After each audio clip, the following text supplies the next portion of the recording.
Amados irmãos, graça e paz.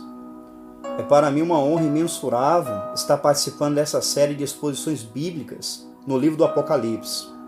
Após a introdução geral do livro, apresentada de forma magistral pelo pastor Arlan, nos voltaremos hoje para a passagem de abertura, para o prefácio do livro.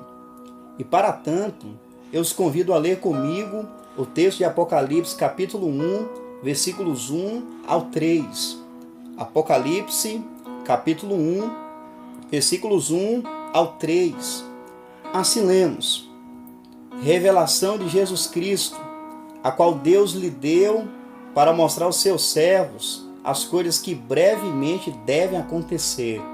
E pelo seu anjo as enviou e as notificou a João, seu servo, o qual testificou da palavra de Deus e do testemunho de Jesus Cristo e de tudo que tem visto.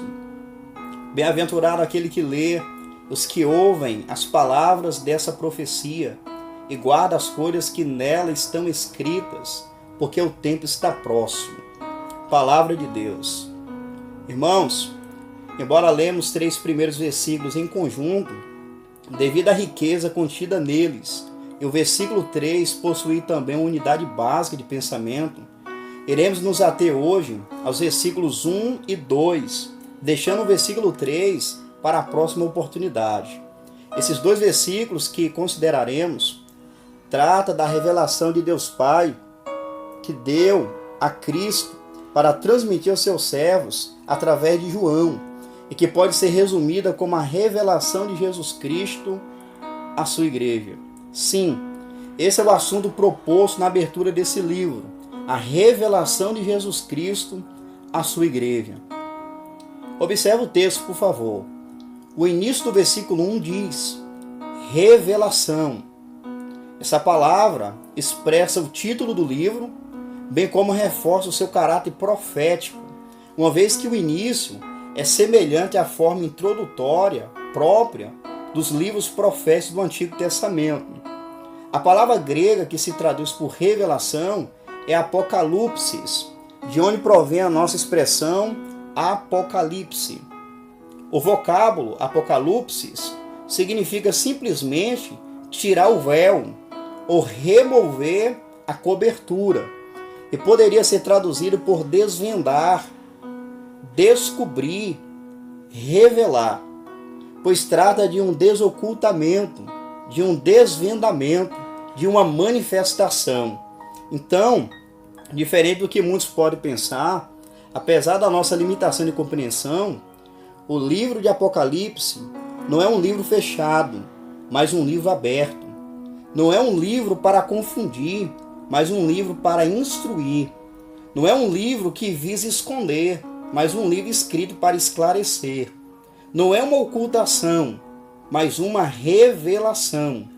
E acerca da natureza dessa revelação, é posto no texto em pauta 4 verdades sumamente importantes. Verdade número 1, o agente da revelação. Versículo de número 1 ainda diz: revelação de Jesus Cristo. Meus irmãos, gramaticalmente, essa parte de Jesus Cristo, essa expressão, tem sido interpretada de 2 maneiras diferentes. Uma como a revelação acerca de Jesus Cristo, a outra como a revelação da parte de Jesus Cristo. A primeira mostra que essa revelação fala de Jesus. A segunda, que essa revelação foi enviada por ele. Contudo, é interessante notar que o livro do Apocalipse fala acerca de Jesus Cristo, como também que a revelação foi transmitida por ele. Essas 2 verdades coexistem tanto em outras partes do Novo Testamento como no livro do Apocalipse. Ouçam essas declarações bíblicas. 1 Coríntios capítulo 1, versículo 7. De maneira que nenhum dom vos falta, esperando a manifestação de nosso Senhor Jesus Cristo. A pessoa de Jesus é descrita aqui nessa passagem como aquele que os coríntios esperavam. Logo, é acerca dele que o texto versa. Todavia, Em Gálatas capítulo 1, versículo 12 está escrito: porque não recebi nem aprendi de homem algum, mas pela revelação de Jesus Cristo. Aqui a revelação não é a respeito de Jesus, mas da revelação que Cristo deu para o apóstolo Paulo. O mesmo, irmãos, ocorre no livro que estamos analisando. O livro fala de Cristo, mas também mostra que foi Ele quem enviou a revelação. Ouçam algumas afirmações claras de como o livro do Apocalipse fala a respeito dele. Ele é a testemunha fiel, capítulo 1, versículo 5. Ainda no versículo 5, ele é descrito como primogênito dos mortos. Ainda no versículo 5, ele é visto como soberano dos reis da terra. No capítulo 1, versículo 8 e 21, versículo 6, ele é descrito como Alfa e Ômega. No capítulo 1, versículo 17, ele é posto como o primeiro e o último. Apocalipse 5:5, ele é descrito como o leão da tribo de Judá, a raiz de Davi, etc. Mas se atenta agora para um texto que afirma que foi ele quem transmitiu a revelação. Apocalipse capítulo 22, versículo 16. Eu, Jesus, enviei o meu anjo para vos testificar essas coisas nas igrejas. Eu sou a raiz e a geração de Davi, a resplandecente estrela da manhã. A pergunta é: quem enviou o seu anjo para testificar a igreja? O texto é claro: Jesus Cristo. Ele diz: eu, Jesus, enviei o meu anjo. Portanto, o livro, embora trate admiravelmente de Cristo, ele é o agente através do qual a revelação é comunicada aos homens. Para os irmãos que estavam em aflição por causa da lealdade a Cristo, conhecer mais do seu Senhor e saber que ele era o agente da revelação foi acalentador. Então, em primeiro lugar, o apóstolo João enfatiza o agente da revelação, mas em segundo lugar, a fonte da revelação. Leia comigo o versículo 1 na parte B aí. A qual Deus lhe deu. Então a revelação de Jesus Cristo, a qual Deus lhe deu. Deus Pai é a fonte da revelação. Perceba que o Pai dadivoso concedeu ao Filho Jesus Cristo a prerrogativa de ser o agente da revelação. Que o Filho recebe o que tem do Pai é uma verdade ensinada por todo o Novo Testamento, especialmente pelo Evangelho de João. Ouça alguns exemplos. João capítulo 3, versículo 35. O Pai ama o Filho e todas as coisas entregou nas suas mãos. João capítulo 12, versículo 49. Disse Jesus: porque eu não tenho falado de mim mesmo, mas o Pai que me enviou, ele me deu mandamento sobre o que hei de dizer e sobre o que hei de falar. Então observe, irmãos. O mesmo João, quem escreveu o evangelho que leva o seu nome, foi o mesmo que escreveu o livro do Apocalipse. E ele está atestando aqui que o Filho recebe o que tem da parte do Pai. Em Filipenses capítulo 2, versículos 9 a 11, o apóstolo Paulo salienta que o Pai exaltou o Filho após a sua humilhação. Assim lemos: pelo que também Deus o exaltou soberanamente e lhe deu um nome, que é sobre todo nome, para que ao nome de Jesus se dobre todo joelho, os que estão nos céus e na terra e debaixo da terra, e toda língua confesse que Jesus Cristo é o Senhor, para a glória de Deus Pai. O verbo dar, nesse texto, irmãos, a qual Deus lhe deu, não é meramente uma entrega de um dom, mas antes transmite a tarefa de fazer a revelação de Deus Pai conhecida a seu povo. E nesse contexto, o verbo dar significa confiar. Essa é a revelação que Deus Pai confiou a Cristo. E como perfeito mediador, ele agora passa a comunicar aos outros. O primeiro versículo desse livro mostra-nos que o homem Jesus Cristo, ainda que foi desprezado na terra, é honrado pelo Pai está agora no céu. João destacou o agente da revelação, a fonte da revelação e, em terceiro lugar, o propósito da revelação. Qual foi o propósito dessa revelação? Versículo 1, diz aí o texto: para mostrar aos seus servos as coisas que brevemente devem acontecer. Nota a expressão, para mostrar. Isso sinaliza o propósito, a finalidade da revelação. Aqui, o propósito da revelação é expressamente declarado. Mas qual foi esse objetivo?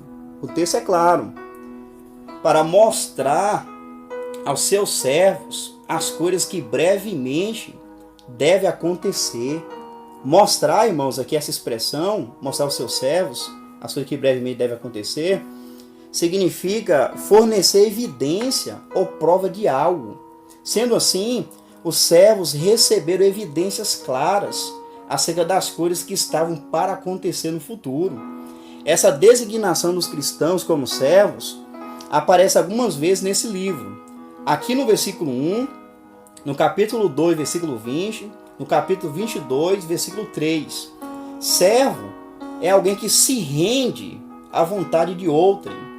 Os crentes que receberam esse livro haviam se rendido a Cristo em submissão.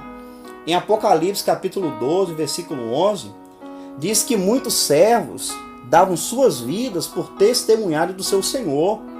E eles o venceram pelo sangue do Cordeiro e pela palavra do seu testemunho, e não amaram a sua vida até a morte.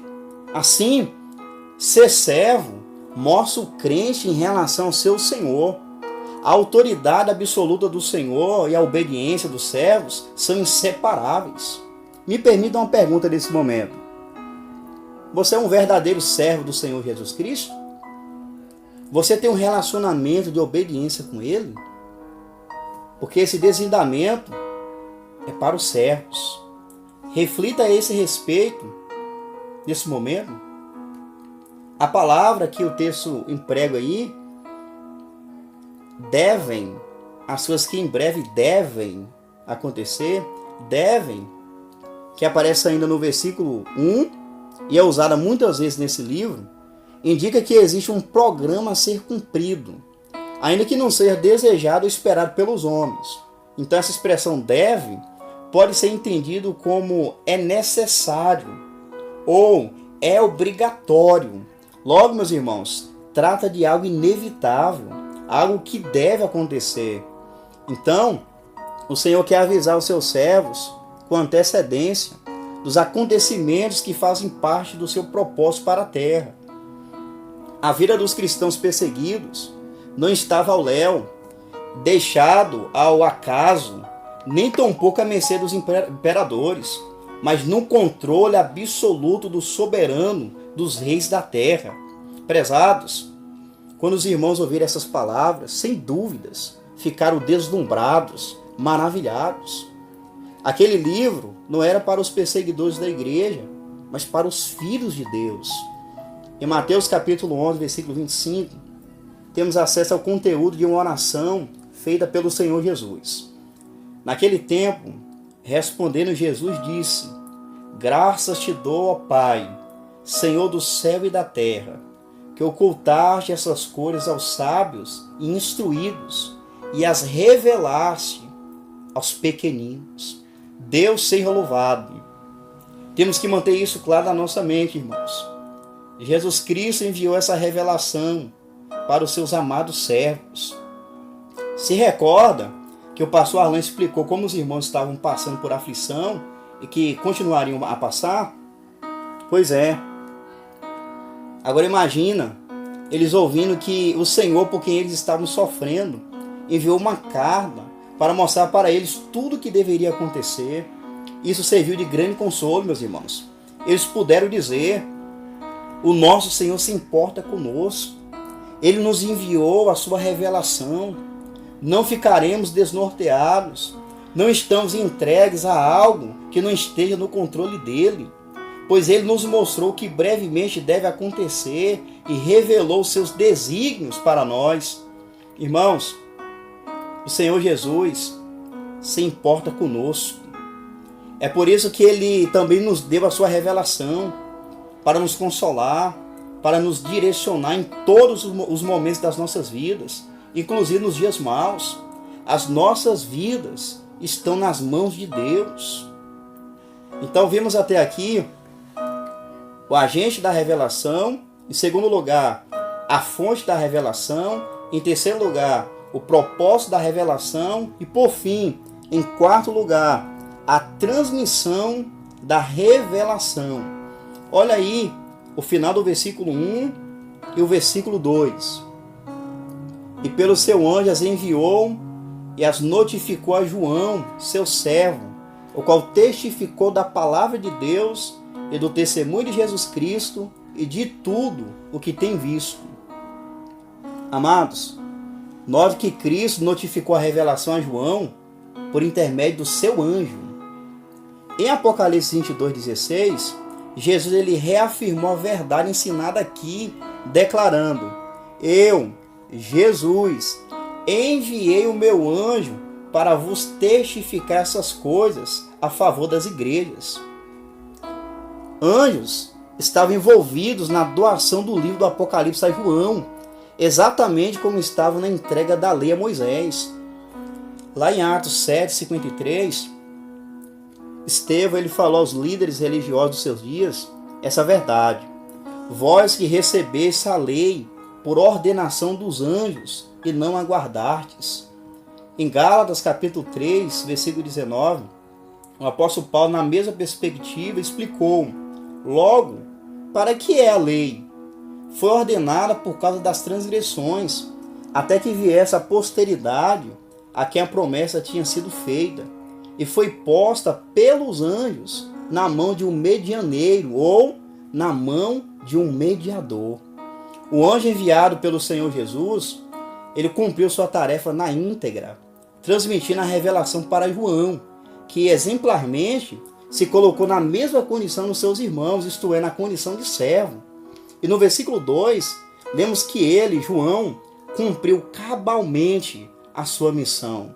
Note o texto: o qual testificou da palavra de Deus e do testemunho de Jesus Cristo e de tudo o que tem visto.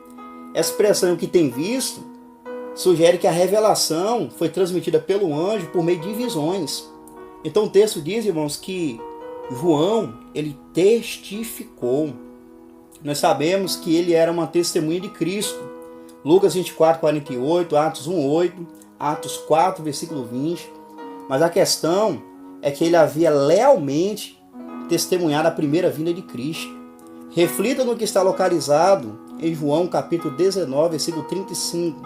E aquele que o viu testificou, e o seu testemunho é verdadeiro, e sabe que é verdade o que diz, para que também vós o creiais.